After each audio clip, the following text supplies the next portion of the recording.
The Power of Your Subconscious Mind ನ 7th chapter the tendency of the subconscious is life ward. ನಮ್ಮ ಲೈಫಲ್ಲಿ 98% ನಾವು ನಮ್ಮ subconscious ಮೈಂಡಿಂದನೇ ಕೆಲಸ ಮಾಡ್ತಿದ್ದೀವಿ. ಯಾರ್ಯಾರೆಲ್ಲ ಈ ಸೂಪರ್ ಪವರ್ನ ಯೂಸ್ ಮಾಡದೆ ಇರ್ತಾರೋ ಅವರು ಒಂದು ಲಿಮಿಟ್ನ ಸೆಟ್ ಮಾಡಿಕೊಂಡೇ ಲೈಫ್ನ ಬದುಕ್ತಿದ್ದಾರೆ. ಸ್ಯಾನ್ ಫ್ರಾನ್ಸಿಸ್ಕೋದಲ್ಲಿ 1906 ಏಪ್ರಿಲ್ 18ನೇ ತಾರೀಕು ಭೂಕಂಪ ಆಗಿದೆ. ಆ ಟೈಮಲ್ಲಿ ಫಿಸಿಕಲಿ ಚಾಲೆಂಜ್ಡ್ ಪೀಪಲ್ ಆ್ಯಂಡ್ ರೋಗಿಗಳು ತಮ್ಮ ಕೈಯಲ್ಲಿ ಆದ ಹೆಲ್ಪ್ನ ಮಾಡಬೇಕು ಅಂತ ತುಂಬ ಪ್ರಯತ್ನಪಟ್ಟು ತುಂಬ ಜನಗಳಿಗೆ ಹೆಲ್ಪ್ ಮಾಡಿದ್ದಾರೆ. ಅವರು ಬೇರೆಯವ್ರಿಗೆ ಸಹಾಯ ಮಾಡಬೇಕು ಅಂತ ಅಂದ್ಕೊಂಡಿದ್ದರಿಂದ ಈ ಪ್ರಪಂಚ ಹಲವು ವಿಧದಲ್ಲಿ ಅವ್ರಿಗೆ ಒಳ್ಳೇದು ಮಾಡುತ್ತಂತೆ. ಇದೇ ಮೊದಲು ಆಥರ್ ಹೇಳ್ತಿರೋ ಪಾಯಿಂಟ್. ನೀವು ನಿಮಗೆ ಮಾತ್ರ ಒಳ್ಳೆಯದನ್ನು ಬಯಸದೆ ನಿಮ್ಮ ಸುತ್ತ ಇರೋ ಎಲ್ರಿಗೂ ಒಳ್ಳೆಯದನ್ನು ಬಯಸಿ, ಆವಾಗ ನಿಮ್ಮನ್ನ ಈ ಯೂನಿವರ್ಸ್ ನೋಡ್ಕೊಳ್ಳುತ್ತೆ ಅಂತ ಹೇಳ್ತಿದ್ದಾರೆ. ನಮ್ಮ ಸಬ್ಕಾನ್ಷಿಯಸ್ ಮೈಂಡೇ ನಮ್ಮ ದೇಹನ ಕ್ರಿಯೇಟ್ ಮಾಡ್ತು. ಅದಕ್ಕೆ ನಿದ್ರೆನೇ ಇಲ್ಲ, ಹಗಲು ರಾತ್ರಿ ಎದ್ದು ಕೆಲಸ ಮಾಡ್ತಾನೆ ಇರುತ್ತೆ.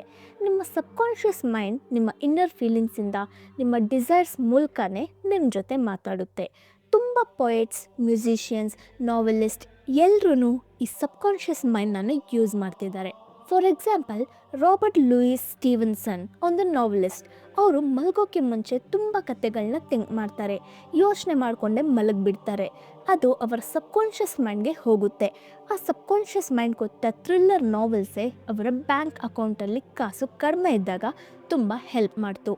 ಸ್ಟೀವನ್ಸನ್ ಏನು ಹೇಳ್ತಿದ್ದಾರೆ ಅಂದರೆ, ನಿಮ್ಮ ಸಬ್ಕಾನ್ಷಿಯಸ್ ಮೈಂಡ್ ಒಂದು ಸ್ಟೋರಿನ ಸೀರಿಯಲ್ನ ಹಾಗೆ ಪೀಸಾಗಿ ಡಿವೈಡ್ ಮಾಡಿನೇ ಕೊಡುತ್ತೆ. ಆದರೆ ನಿಮ್ಮ ಆ ಸ್ಟೋರಿ ತುಂಬ ಎಫೆಕ್ಟಿವ್ ಆಗಿರುತ್ತೆ ಅಂತ ಹೇಳ್ತಿದ್ದಾರೆ. ಕಾನ್ಷಿಯಸ್ ಮೈಂಡ್ ಆ್ಯಂಡ್ ಸಬ್ಕಾನ್ಷಿಯಸ್ ಮೈಂಡ್ನು ಇಂಟ್ರ್ಯಾಕ್ಟ್ ಮಾಡೋಕ್ಕೆ ನಮ್ಮ ದೇಹದಲ್ಲಿರೋ ನರ್ವಸ್ ಸಿಸ್ಟಮ್ ಅಂದರೆ ನರಮಂಡಲನೇ ಕಾರಣ. ಸೆರಿಬ್ರೋಸ್ಪೈನಲ್ ಸಿಸ್ಟಮ್ ಅನ್ನೋದು ನಮ್ಮ ಬ್ರೈನ್ ಮತ್ತು ಬೆನ್ನು ಮೂಳೆ ಸೇರಿರೋದು. ಅಲ್ಲೇ ಕಾನ್ಷಿಯಸ್ ಮೈಂಡ್ ಇದೆ. ಸಿಂಪಥೆಟಿಕ್ ನರ್ವಸ್ ಸಿಸ್ಟಮಲ್ಲೇ ಸಬ್ಕಾನ್ಷಿಯಸ್ ಮೈಂಡ್ ಇದೆ. ನಮ್ಮಲ್ಲಿರೋ 5 ಸೆನ್ಸಸ್ನು ಅದರ ಇನ್ಫಾರ್ಮೇಷನ್ನ ಸೆರಿಬ್ರೋಸ್ಪೈನಲ್ ಸಿಸ್ಟಮ್ನ ಮೂಲಕನೇ ಕಾನ್ಷಿಯಸ್ ಮೈಂಡ್ಗೆ ತಗೊಂಡೋಗಿ ಕೊಡುತ್ತೆ. ಅದನ್ನ ವಾಲಂಟರಿ ವರ್ಕ್ ಅಂತ ಹೇಳ್ತಾರೆ, ಅಂದರೆ ನಮಗೆ ಗೊತ್ತಿದ್ದು ನಡೆಯೋ ವಿಷಯಗಳು. ಅದೇ ರೀತಿ ಇನ್ವಾಲಂಟರಿ ಫಂಕ್ಷನ್ಸ್ ಇದೆ. ಉಸಿರಾಡೋದು, ಬ್ಲಡ್ ಸರ್ಕ್ಯುಲೇಷನ್, ಇದೆಲ್ಲ ಸಿಂಪಥೆಟಿಕ್ ನರ್ವಸ್ ಸಿಸ್ಟಮ್ನ ಮೂಲಕನೇ ಸಬ್ಕಾನ್ಷಿಯಸ್ ಮೈಂಡ್ಗೆ ಹೋಗುತ್ತೆ. ಈ 2 ಸಿಸ್ಟಮ್ನು ಸಪ್ರೇಟಾಗಿ ಅದರ ಕೆಲಸಗಳನ್ನ ಪ್ರಾಪರಾಗಿ ಮಾಡುತ್ತೆ.